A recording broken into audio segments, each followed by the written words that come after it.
Hey, welcome back to another episode of Let's Play Jak II Renegade. This is part 23, and last time we done a mini-game to prove our worth to Onin and Pekka, so we then got the Amulet of Mar completed. We then went to the Forest Temple to place all the relics that we found last time at the forest into this machine to make this big thing happen, and a big light fire and a big statue to break the statue to reveal the door, and we're now going to head to that door, which is the Tomb of Mar, so let's go there. Okay, here we are. Oh, shit. Sorry about that, guard. He doesn't give a fuck. Right, anyway. Let's go through this door, the one that we revealed with the big beam of light that Mar set up and all that. Just check around these corners for like precursor orbs, because you never know with this game. There could always be a precursor orb at any corner. We have another one of these amazing elevators, but it seems to be going considerably slower than the one on the tower, if you remember that time. And here we are, and the other guys are already here. You did it, Jak. You actually found Mar's tomb. Great. Now what? We send this poor kid into a meat grinder? This is the day I've long awaited, to finally hold the fabled precursor stone in my hands. Creepy. You must be cautious, child. The tests of manhood are sure to be fraught with peril, and Mar's heir must face them alone. It's okay, kid. You can do it. It's just a deep, pitch black, sure to be filled to the brim with painful death old tomb. I wouldn't go in there. Welcome, heir of Mar. Finally, the chosen one stands before me. Enter and prove yourself worthy to claim the ancient birthright. No. This child is too young to face the tests. What? No! Do something, Jak! Jak, remember the sure to be filled to the brim with painful death part? Nope! Great tree limbs. He's going to face the tests. No, he's gone to his death. Freeze! And apparently you too, old man. Apparently you too. Okay, so instantly, as soon as we come into this tomb, if we turn to the right and left, we have two precursor orbs right near the door. They're easy to miss because you don't tend to look there. I only went there because I knew they were there in the first place. Something about this place, Samo said a moment ago, and I think we've heard it before as well, somewhere else, that the heir of Mar must complete these challenges alone. Alone. Alone. There is Daxter and Jak here. That is not alone. But, you know, I'm going to stop questioning things. Okay, so this is like the main room that you come in. You'll be visiting this place 3 times, I think so. And the water is just annoying, sort of thing, because you just run really slow and these enemies spawn in it. And they're not hard at all, but if you want to shower quickly, just get on your jetboard. Because water doesn't slow you down with the jetboard. So I'm going to head to the right first, because there's 2 options. There's right and left. In the middle there's a big door, which we have to open by going to the right and left. So I'm going to go to the right first, because usually when I play this game I go to the left first, just force of habit. So I'm going to go for a change and go to the right. You must not use weapons in this challenge. Okay, this is the first challenge or test that we get put through. What it is, as you can see, all these bugs, 3 of them have red stomachs, or red markings on their stomachs, and we have to hit the ones that have these markings. As you heard the precursor dude say, you cannot use weapons, so you have to use melee, so punch or spin, or ground pound or whatever. And if you hit the other ones, you'll take 1 block of damage. So it's simple, but it's kind of difficult to like keep an eye on them sometimes. And these electric water bits are just a pain in the ass, because there's loads of them in this place, and they're really hard to do. If you swim underwater, obviously you won't get hit. But they're just annoying because they're everywhere, and you have to time everything perfectly. Yep, as you saw a moment ago, the spiders were here. They actually remind me a lot of the spiders from Jak I in Spider Cave, and I failed there really, really badly. But yeah, they act very similarly to the spiders in Spider Cave in Jak and Daxter 1. This also reminds me of Jak and Daxter 1 as well, and probably you too. If you can remember, in Golan Citadel, there is like these puzzles to get around the main area. You have to activate these bridges, and then when you jump on one colour, every square of that colour will fall. It's slightly different in this. As you can see, the ones that glow are the ones that are safe. But I think they're only safe after they've glowed, so after they have glowed. That's not a word, but okay. Unless it is. It probably is. I don't know, I can't think. But yeah. And they're safe, so you have to jump on the, path. Easy. Not hard. And I went a bit too fast then. You can hover over it on your jetboard, but the electric will still get you if you're on the water with your jetboard, so I don't recommend doing that all the time. And this is the second time we have to do one of these puzzles, and I think it's the last time as well. So There's 2 up top and 1 to the right. It's really quite hard to keep an eye on them sometimes, though. You've got to try and look at 3 things at once, and that other one walked into my face as soon as I kicked that one. So did that one. Really annoying, because they like hang around the other ones, and you've got to get a really accurate shot with that camera angle. Okay, I'm on 1 health, as I just checked. I'm going to do a rolling jump into this water, and get down, because I don't want to risk anything. As soon as this electric goes, I'm going to rise, and run over this and get into the water quickly. Really? That is a very small gap that you have to get through. Oh well, we'll get there in a second.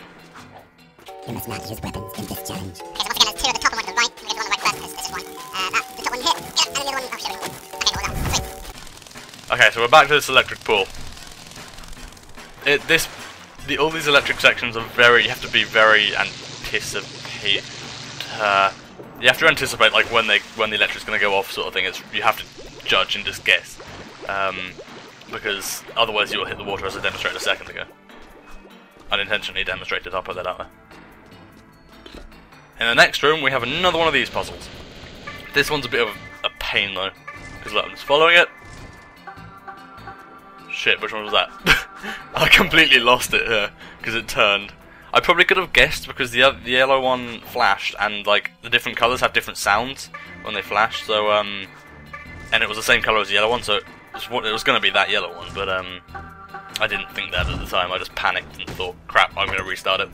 Just to be on the safe side, I don't want to have to keep dying in this place. Right, so yellow, green, red, red.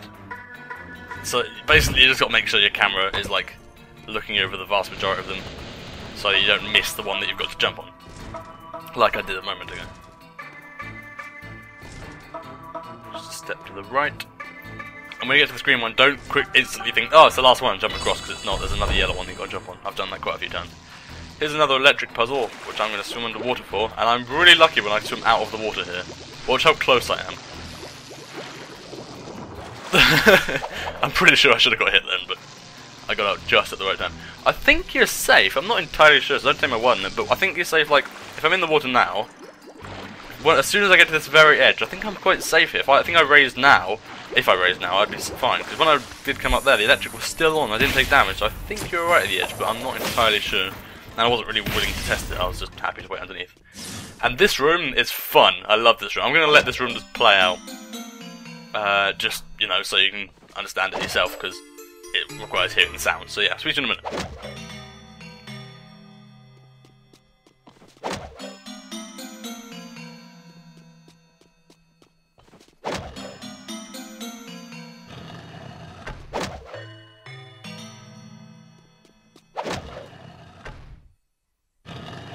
Glitch. That one didn't make a noise.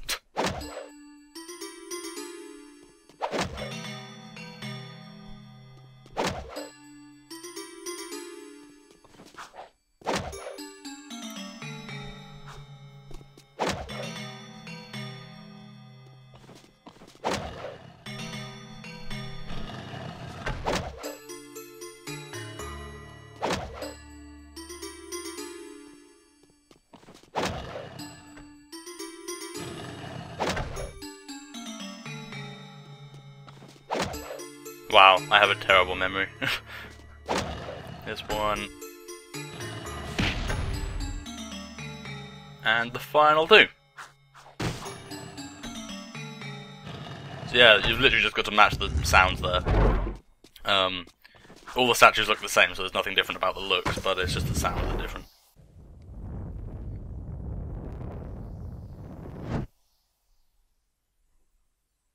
Out go the lights. On goes the beam! Awesome! Not sure what that beam is doing exactly, but not gonna question it. It's just chilling. Yeah, there was an endless pit beneath me. But now we're back in the main room, where with the slow water and the enemies, and I'm staring at myself for some reason. But once again, just jetboard, and I mean jetboard's faster in this place anyway than it is normally, and obviously faster than you running, so you know. Perfectly fine. And also, I just saw a precursor orb as I was about to turn that corner, so I'm gonna go grab these 2. Or not! Oh duh! I don't know how I missed that one. Went straight past it. Because I am dumb. Let's try again, shall we? There we go. That's more like it.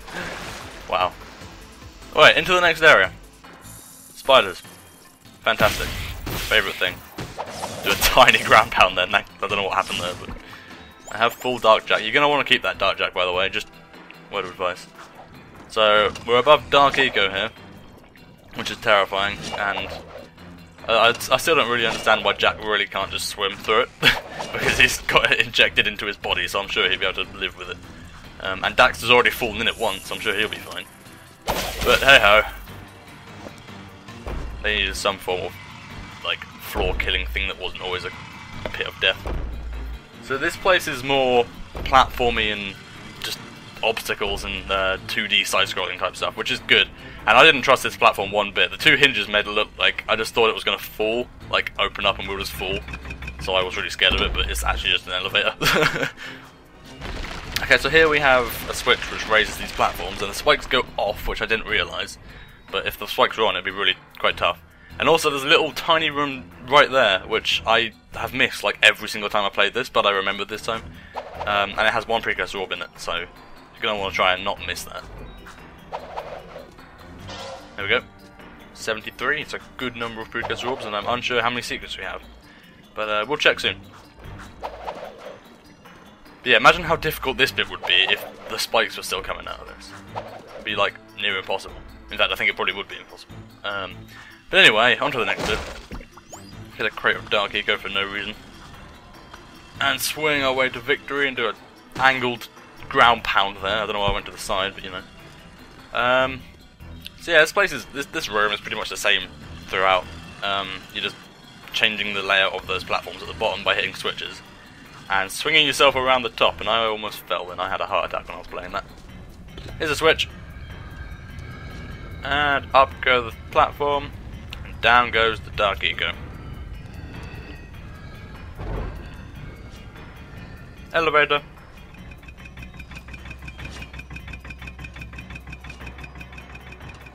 Here we are. Sweet. Right, so I'm going to end this episode here because I spent about half an hour playing through this, and half an hour is a bit too long for one episode. So, next episode we will return to this place and continue through the Tomb of Mar and find out what this big ball is. So, I'll see you next time for that.